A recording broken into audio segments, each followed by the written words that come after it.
जिंदाबाद जिंदाबाद जिंदाबाद जिंदाबाद जिंदाबाद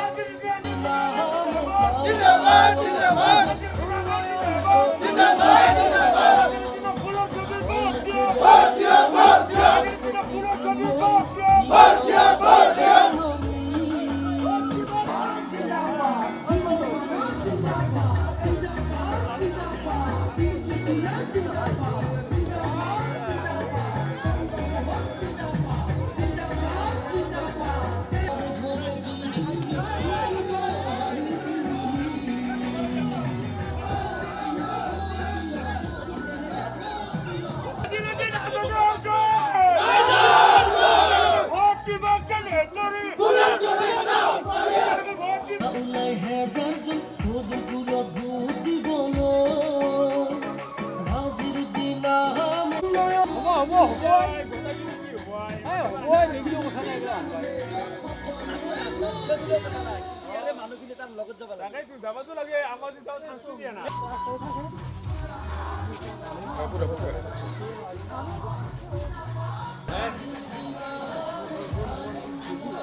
নলবাৰী জিলাখনত ৭ মে'ত যেহেতু পঞ্চায়ত নিৰ্বাচনৰ ভোটগ্ৰহণ অনুষ্ঠিত হ'ব আৰু নলবাৰী জিলাখনৰ ১২টাকৈ জিলা পৰিষদ সমষ্টিৰ ভিতৰত এটা অন্যতম গুৰুত্বপূৰ্ণ জিলা পৰিষদ সমষ্টি হ'ল বৰক্ষেত্ৰী পশ্চিম নলবাৰী জিলা পৰিষদ সমষ্টি আৰু এই সমষ্টিটোত বিজেপি প্ৰক্ষেপিত প্ৰাৰ্থীগৰাকীয়ে দেখিবলৈ পোৱা গৈছে সংখ্যালঘু অধ্যুষিত যিসমূহ অঞ্চল সেই অঞ্চলসমূহত প্ৰতিটো পৰিয়ালৰ ঘৰে ঘৰে গৈ ভোট ভিক্ষা কৰি থকা দেখিবলৈ পোৱা গৈছে।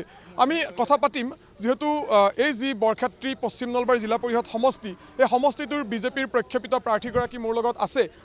আপোনাৰ ওচৰলৈ আহিছোঁ। পূৰ্ণগতিত প্ৰচাৰ অভিযান চলিছে, সংখ্যালঘু লোকসকলৰ ঘৰে ঘৰে গৈ প্ৰচাৰ অভিযান চলিছে। সঁহাৰি কি ধৰণৰ পাইছে? বহুত ধৰণৰ সঁহাৰি পাইছোঁ, কাৰণ সংখ্যালঘু মানুহে বুজি পাইছে যে বিজেপি চৰকাৰ এখন স্বচ্ছ ভাৰত চৰকাৰ, গতিকে বিজেপিৰ দিনত মানুহে উন্নয়নৰ কাম বিচাৰিছে, উন্নয়ন লাগে। এতিয়া আমাৰ উন্নয়নৰ কাম চলিছে, উন্নয়ন লাগে, ৰাস্তা ঘাট পদূলি চব লাগে। এতিয়া মাইনৰিটি এলেকাৰ মানুহে বুজি পাইছে যে কংগ্ৰেছ চৰকাৰ প্ৰলোভন দি কংগ্ৰেছৰ টিকেটটো লৈ কিনে বিজেপিত বিক্ৰী হৈ যায়, গতিকে মানুহে বুজি পাইছে সেই ভুল আৰু নকৰে। আপোনাৰ মূল ইছ্যু কি হ'ব? এই যিটো আপোনাৰ বৰক্ষেত্ৰী পশ্চিম নলবাৰী ZPC হ'ল, এই গোটেই সমষ্টিটোৰ আপোনাৰ কি ধৰণৰ ইছ্যু লৈ আপুনি আগবাঢ়িব?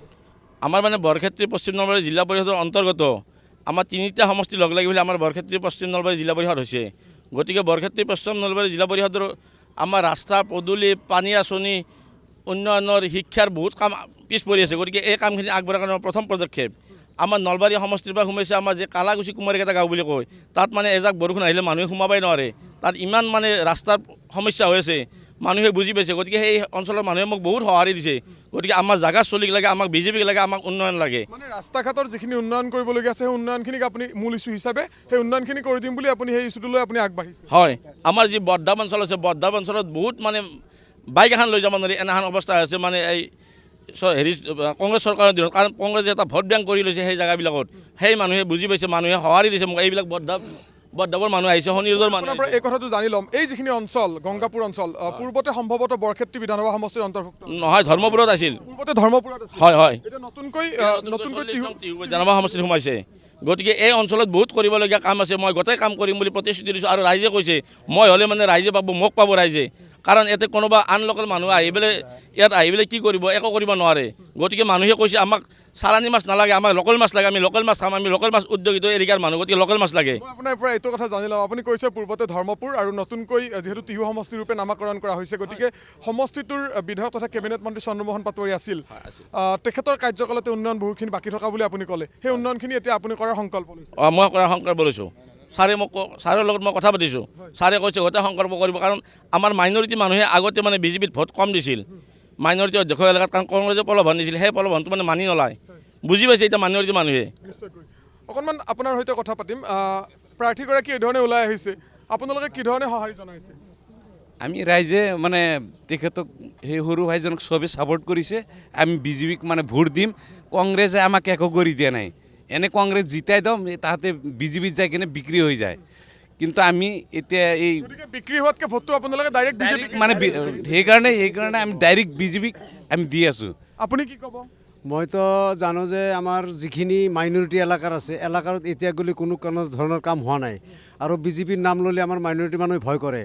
গতিকে আমি এইবাৰ বৰক্ষেত্ৰী পশ্চিম নলবাৰী জিলা পৰিষদৰ সদস্যৰ অধীনত আমি তাক বহুত ভোটত জয় কৰাই তেখেতৰ দ্বাৰা হয়তো আমাৰ মাইনৰিটি এলেকাৰত আমি দেখাই দিম যে কেনেকুৱা বিজেপি চৰকাৰে এই কথাটো কৈছে আগতে বিজেপি বুলি ক'লে সংখ্যালঘু মানুহখিনি অকণমান ভয় কৰিছিল কিন্তু এইবাৰ সেই ভয়টো নাই সকলো ওলাই নাই ভয় কৰা নাই এইবাৰ যেনেকুৱা চন্দ্ৰমোহন পাটোৱাৰী আগতে সিংহপুৰুষ নাম পাইছিল তেনেকুৱা আমিও আজিৰ পৰা এই নাছিৰুদ্দিন আহমেদক সিংহপুৰুষ নাম দি আমি লৈ যাম বিধানসভাত দিল্লী অকণমান আপোনাৰ লগত কথা পাতিম অকণমান ৰখাই লৈছোঁ কাৰণ আমাৰ যি বৰদাব এলেকাটো থকা বুলি ক'লোঁ মই কাণমাৰী বৰদাব পঞ্চায়তৰ 28 নম্বৰ কাণমাৰী বৰদাব পঞ্চায়তৰ সেইখিনি আমাৰ দিগন্ত বৰ্মনৰ এৰিয়া আছিল গতিকে তেখেতে বৰক্ষেত্ৰী সমষ্টি আছিল এতিয়া নতুনকৈ টিহুৰ হৈছে এতিয়া নতুনকৈ দিছে গতিকে তেখেতে সেই সমষ্টিৰ পৰা বিপুল ভোট লৈ গৈছিল কিন্তু কোনোদিনে মানুহৰ বিপদ খবৰ নল'লে তেখেতে মই খবৰ লৈছোঁ সেই ভোট পোৱাৰ পিছতো ৰাইজৰ উন্নয়ন নাই ৰাইজত নাহিলে এদিনো নাহিলে গতিকে পলাই আছে তেখেতে এইবাৰ আপুনি সংকল্প লৈছে জয়ী হোৱাৰ পিছত উন্নয়ন জয়ী হোৱাৰ পিছত প্ৰথম উন্নয়ন হ'ব মোৰ ৰাস্তা পদূলি 1 নম্বৰ কাম হৈ যাব ঠিক আছে অকণমান আপোনাৰ লগত কথা পাতিম সংখ্যালঘু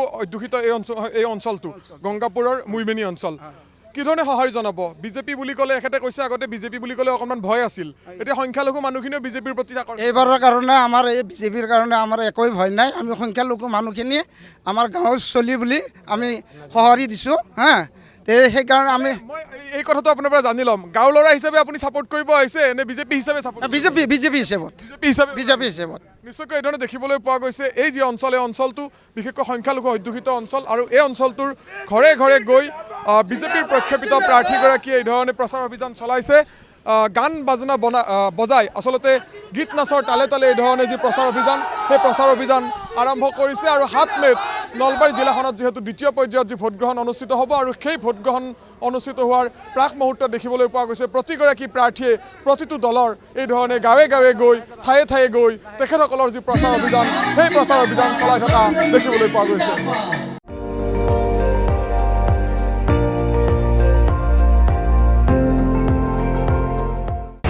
আপুনি চাই আছে ND24 সৰ্বশ্ৰেষ্ঠ নহয় সৰ্বোত্তমৰ দৌৰত